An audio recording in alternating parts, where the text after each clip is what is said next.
అందరికీ నమస్కారం. Pyramid spiritual society వ్యవస్థాపకులు బ్రహ్మర్షి పితామహ పత్రిజీ దివ్య ఆశీస్సులతో శాకాహార జగత్తులో భాగంగా ప్రతి సంవత్సరం మనం ఆగస్టు 15న చార్మినార్ దగ్గర మెగా శాకాహార ర్యాలీ నిర్వహించుకుంటున్నాం. ఈ ర్యాలీకి ఎంతో మంది పిరమిడ్ మాస్టర్లు నేను సైతం అంటూ కదిలి వస్తున్నారు. ఆ తరలి వచ్చే మిత్రులందరికీ ఇదే మా ఆత్మీయ ఆహ్వానం.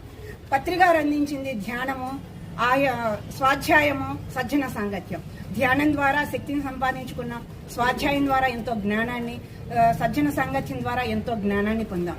మనం పొందిన ఈ జ్ఞానాన్ని అందుకొని అందరూ కలిసి ఒకరికి ఒకరం తోడవుదాం, గళం విప్పుదాం, అడుగులు అడుగు వేద్దాం, పత్రిజీ ఆశయాన్ని సాధిద్దాం.